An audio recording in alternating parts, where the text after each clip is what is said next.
I'm fine.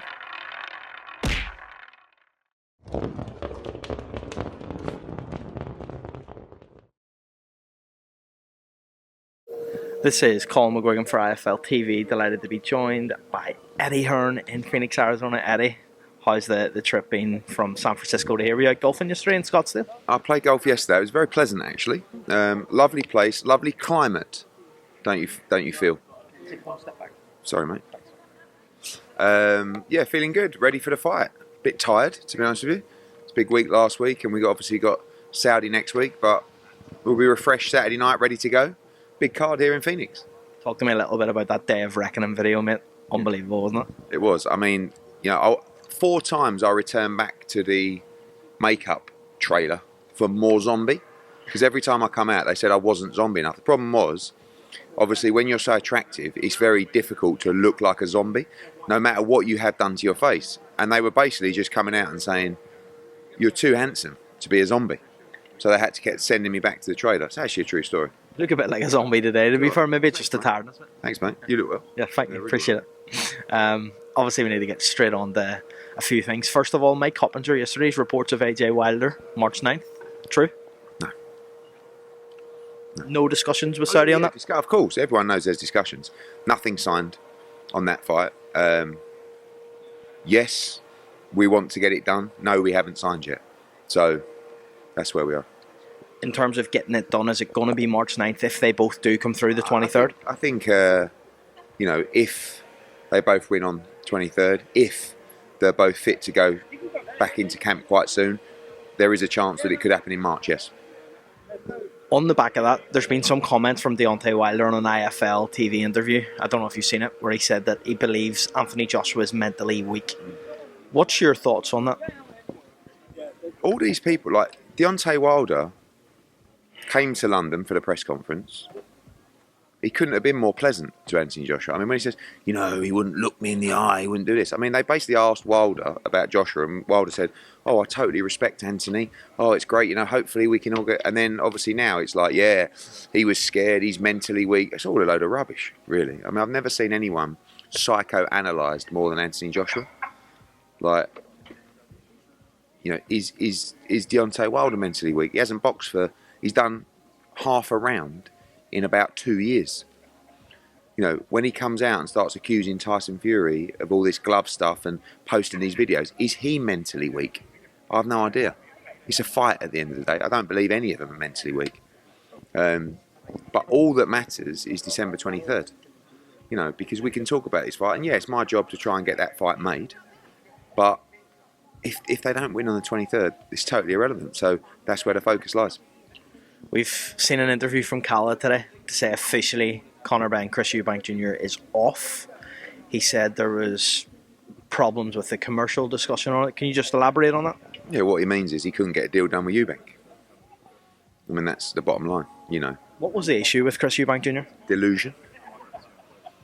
I mean, Conor thinks, to be fair to Conor said to me, I don't think he'll take the fight. And I said, why? He said, because I don't think he'll want to lose to me. And I don't think he'll want to lose to a welterweight. And I didn't share his opinion because I've seen the offer. And it's so much money. It's 3 times more money than Eubank has ever made, probably more. And 3 times more money than he'll get for any other fight. So I just expected him to do it. But he didn't. And, I still think the fight may happen. But Conor's going to fight. And... it's so frustrating, honestly. Like, how close were you to getting this done? I mean, the offer's so much more than the first fight offer, and when someone says it's twice as big now, that means you have to have double the gate and double the pay-per-view buys. It's not twice as big, but it's massive, and it's just, it's hard having a conversation with someone that actually, and this is what I go back to about boxing. You could have a conversation with a fighter, right? You, who really doesn't know what they're talking about, telling a fighter, yeah, I reckon, it's 10 million for that fight, I reckon, yeah. And then the fighter goes, yeah, because I spoke to old Colm from Tipperary, or what's the other one that you always accuse me of being? Macrofelt. Macrofelt, yeah. And, and He says it's worth 10 mil.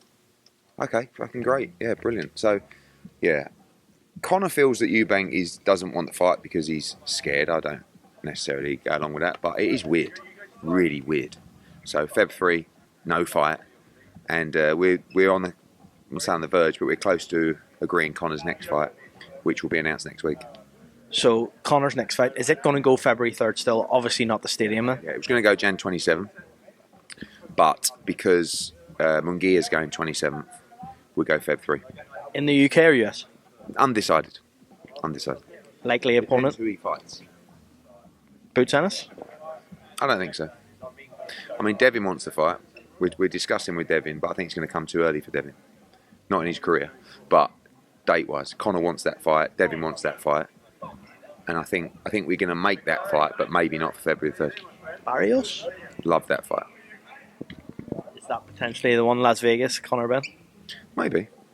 Just the priority is to get him to fight. He wants the biggest fight out there. That's our job. So, we'll make sure we get him moving, because we can't fuck around waiting for time wasters. So frustrating. I spoke to Bozy Ennis. I don't know if you've seen the clip, but he basically said they were deep in discussions with yourselves to sign Boots. What's the situation there? Are you going to sign Boots Ennis? We've been talking to Bozy and Boots for years, really. I've said in a recent interview, I just feel that kid could be a superstar. Ability-wise, he's got it all. You just got to build his profile. You got to let people see his personality. You've got to build him in Philadelphia and beyond. But there's a lot of building to do with Boots Ennis. Even though he's maybe the best welterweight in the world, I think actually he probably is right now. But we would love to sign him, but nothing official yet. We seen you at the Golden Boy offices. Was there a meeting with Oscar De La Hoya there, or was it just Eric Gomez? Not with Oscar, but with Eric Gomez and some of the team. Obviously, we're doing a lot of business together. We've got Munguia Ryder over the line. And we should be, and we were, talking about Haney against Garcia. One of the biggest fights in boxing, both with the Zone. So we're working on the numbers for that fight and see what's next. What do you make of Chantel Cameron's comments about Yeti? I suppose that you would take something like that a bit personal. Yeah, I wasn't happy. I mean, Chantel's... I like Chantel a lot. She never seems to be happy with the job we've done. And sometimes we sit down and I say, we got you a world title fight behind closed doors, which was very difficult to do. You won that, and then we got you a defence in Las Vegas at Mandalay Bay or MGM, wherever it was. And then I created a tournament just for you to get you undisputed. Then, in that first fight, Dillian White pulled out, and I kept the show on to headline with you at the O2, costing me several £100,000 of losses to keep the show on. And then the tournament fell through because Kaylee Reese effectively retired. Then I got you a voluntary defence, which was difficult to put on. And then I got you an undisputed shot in Abu Dhabi against Jessica McCaskill for a lot of money. And then I got you 2 life and career and legacy defining fights with Katie Taylor back to back. I mean, made millions of pounds. And I don't know what else we can do. Now, throughout the whole fight, when you talk about me jumping up and down and celebrating, I never jumped up and down and celebrated once. Throughout the whole fight, I didn't move. I didn't cheer anybody on. When the decision was announced, I didn't show any emotion. I didn't jump up and down. What I did do was I gave an emotional speech to the Irish fans with Katie Taylor after the fight. I'm sorry. It was a very emotional time for thousands of Irish people and one of the greatest victories for Irish sport of all time. So I was disappointed with the comments. I really was. And, I don't know what else we can do for giving her time after time, life-changing money, legacy fights, undisputed fights, headlining fights, Vegas fights. But I don't know. If she feels that, and obviously I have a close relationship with Katie Taylor. I've been with her from the start. She's the whole reason that we are where we are in women's boxing. And I was pleased for her. And when Cameron won the first fight, I was pleased for Chantel. But, and I was crying after the first fight. I wasn't crying at all. It's a fight. Once the fight's over, it's over. We move on to the next week. That referee, when she says about why would you let a referee a fight who who no one's ever heard of. That referee's done like over a dozen world title fights. And by the way, the officials are announced prior. If your team don't like an official, you can lobby to have that official changed or removed. So her team was well aware of the officials. No one said anything pre-fight. But it's not worth a back and forward. I'm sure we'll have a sit down at some point. But I was very disappointed with the interview. Am I reading in too much to the fact that she's on an MVP show this week? Contractually, is she still with Matchroom? Yeah. Could she potentially be signing with Jake Paul? Because that's a bit of a weird combination, though. No, she still has a contract with us, and obviously we want to make the Katie Taylor fight. If everybody's sensible with the numbers, I believe we'll get that trilogy made. And there's no hard feelings between me and Chantel. You know, I watched the interview and I was just like, wow. But it's boxing, and you know, we don't have to all, you know, go out and have mince pies together, but we want to do good business together, and I'm very proud of the job we've done for Chantel. I think we've changed her life. I think no one else has done a job or delivered her the fights we could have done. Financially, again, set for life. There you go.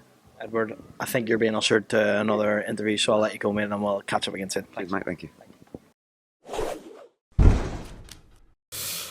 I'm fine.